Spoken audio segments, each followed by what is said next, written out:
Hey Opties! Today we're talking about rigid transformations. I said rigid, like when you move, you don't change your look or your size.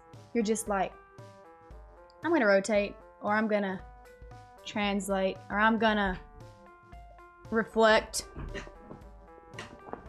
like that. Oh, that reflection in my head was better.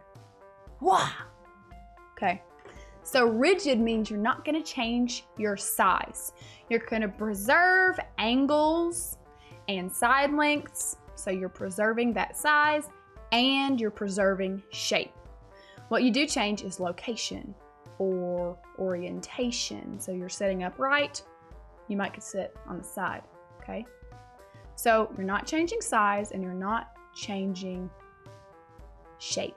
So let's dive into the three types of geometric rigid transformations. The first is translations. To do a translation, you have to have a direction and a distance. And there is a thing that we have in math that has both of those at the same time. It's called a vector, which is really kind of looks like a ray, often called a directed line segment. So it's, a line segment, but you know which direction to go. So sometimes you have directed line segments, got 2 points, and you say you want to go from A to B, or you could go from B to A, and it's different directions, right?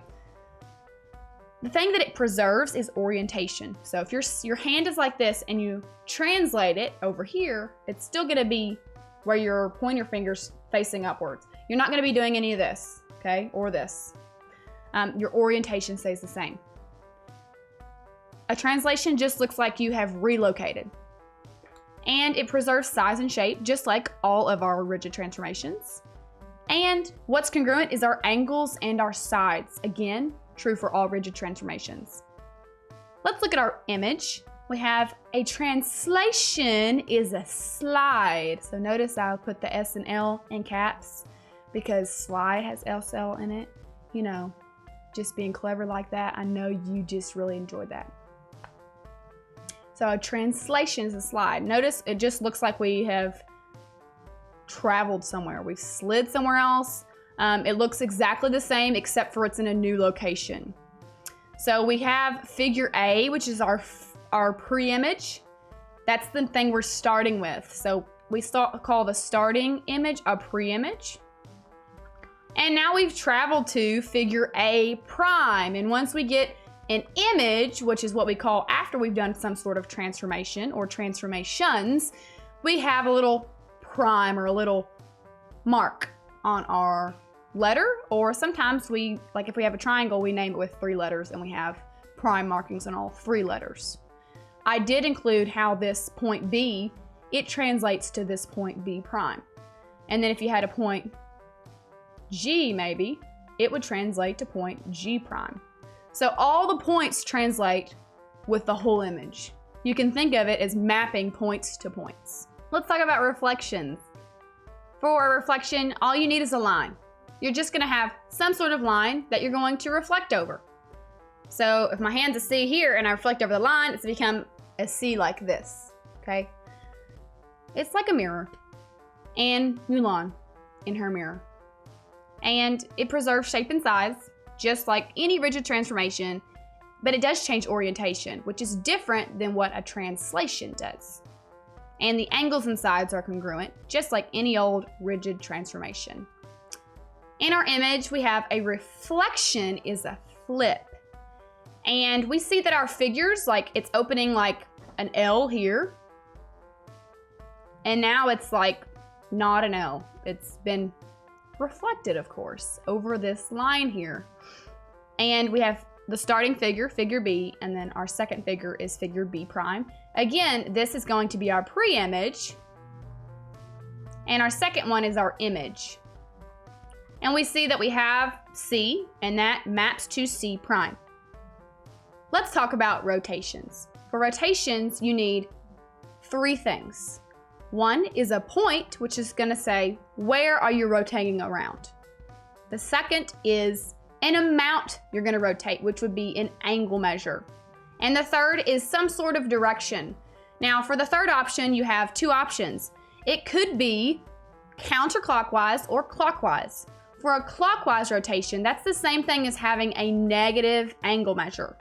And for a counterclockwise, it's the same thing as having a positive angle measure. So clockwise could be -60 and counterclockwise could be positive 60 degrees. It does preserve size and shape, just like all the rigid transformations we've been talking about, and it does change orientation, much like our reflection, but unlike our translation. And it does have congruent angles and sides, like all rigid transformations. In our image, we see that a rotation is a turn. So looking at that T and reminding ourselves rotation is a turn. We see here that we have two options to define this rotation. And we see that we have defined the rotation by picking a point on our figure C, which is our pre-image, and connecting it to the point of rotation,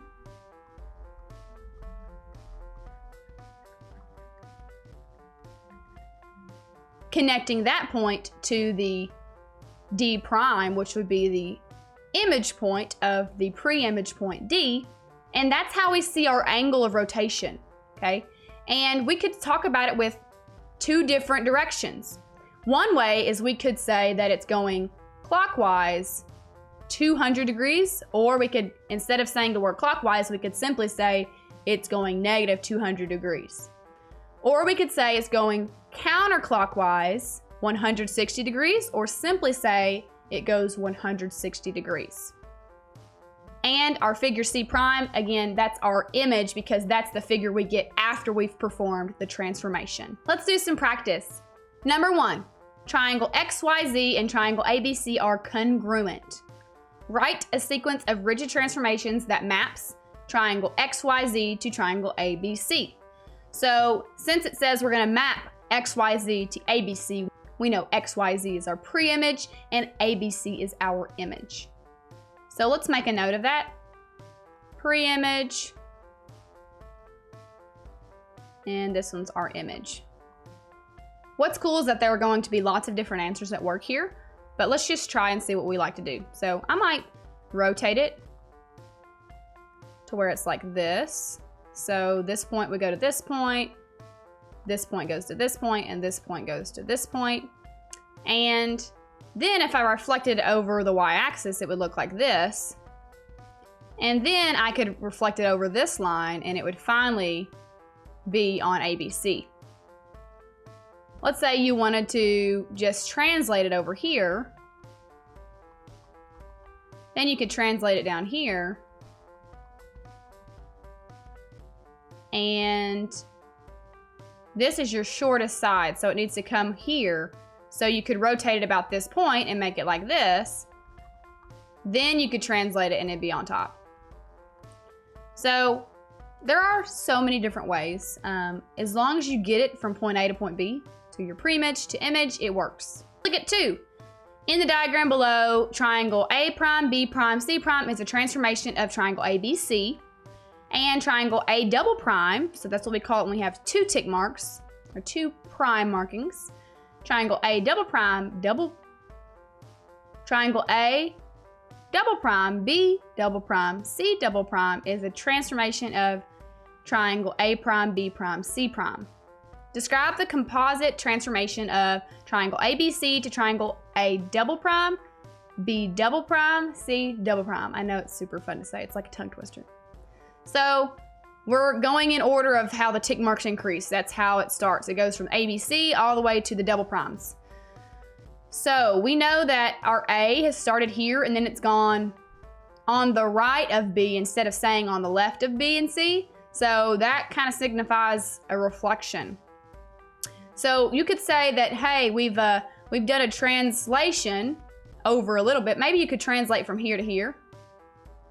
That way you're setting just like this.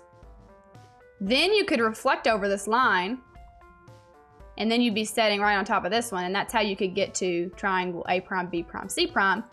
And then you could say you're going to translate, since it's in the correct orientation, about this vector. and then you'd be right there. You could do it quicker. If you found the midpoint between B and B prime, you could do it in one reflection to get your ABC on to the single prime, and then you could do the translation this way. And it wouldn't have to be this vector. You could have gone from B prime to B double prime, or A prime to A double prime. So it doesn't matter. They're the exact same vector. They're just positioned in a different spot. So the same direction and the same distance. Number 3. So we have a multiple choice question, and I want to know which of the following does not represent a sequence of transformations that takes EIJF, which is EIJF, so this left trapezoid, to be right on top of GJIH. So GJIH. Okay. So especially in a situation like this, I would make sure I know what points correspond to each other. And you could probably tell by looking, but you can also do that based on how your congruency statement is written. So we know that EIJF is congruent to GJIH. So we know that E and G are corresponding points. So we could essentially picture it as if we're going to get E to land right on top of a G. G is like E prime, essentially. We could also say I is going to be transformed to point J. So J is like I prime. J transforms to I. So I is like J prime. And F transforms to H. So H is like F prime. So there's different ways to think about it. If you like to look at the primes, since you have the same letters, then that might be a good option. And we just know that K is the midpoint. And that is good to know, because if we start doing some rotations, we know that JK and KI are the same distance, or the same length, so they'll lay right on top of each other really nicely. So let's take a look at our answer choices. Rotate EIJF 180 degrees, so that's a half turn. It's not a full circle, it's half of a circle, clockwise around point K. Okay, we're taking the left trapezoid and we're going to move it 180 degrees about this point K. So that means that we can draw lines to where we are starting and where we're ending, and if that makes 180 degrees, then it is correct. So E goes to E prime or G, and it does make a line, so that's 180 degrees. Just like we defined our rotation up at the top. Now we could check to see if we have F, K, H making a line, which we do, and so on. And if it works for one set of points, then it works for all of them. So this one's good. So that's not our answer because we're trying to find the one that doesn't work. B says translate EIJF, so the left trapezoid, by the directed line segment J to I, then reflect across the line JI.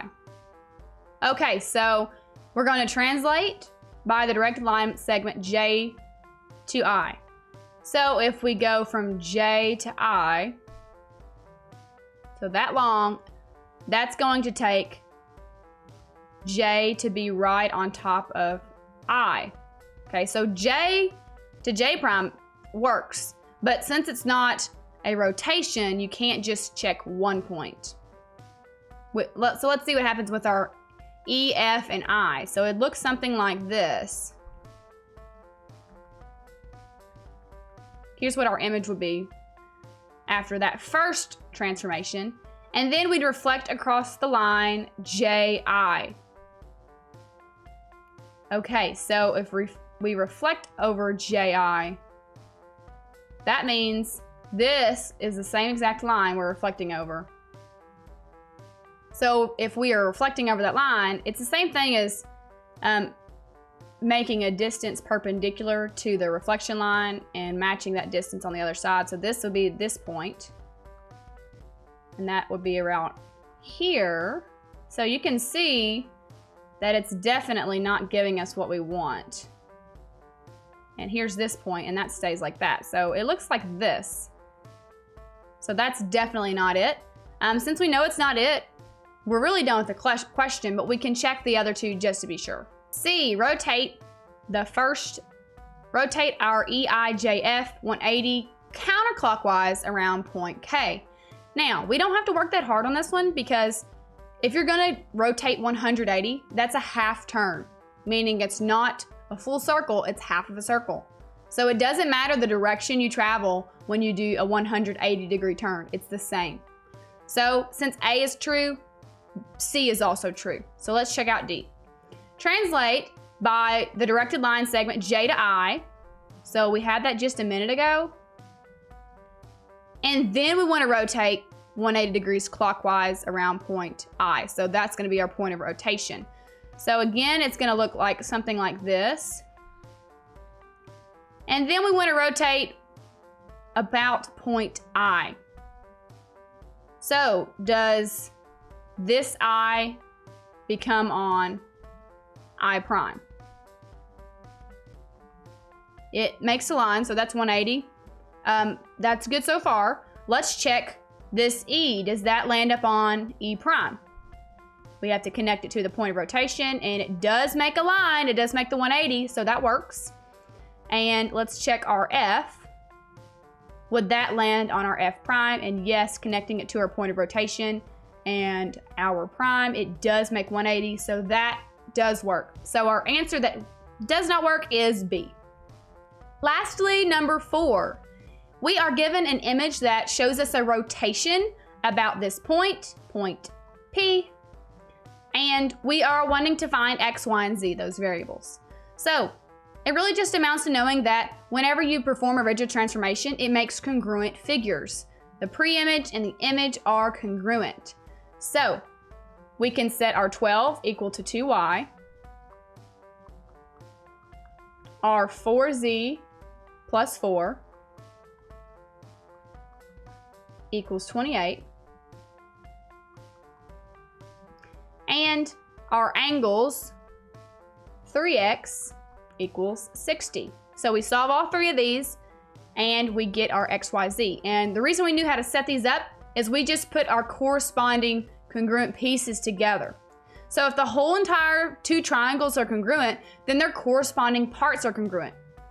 Their side lengths are congruent that correspond, so this short side and this short side, and this long side and this long side, and this angle, because they are corresponding.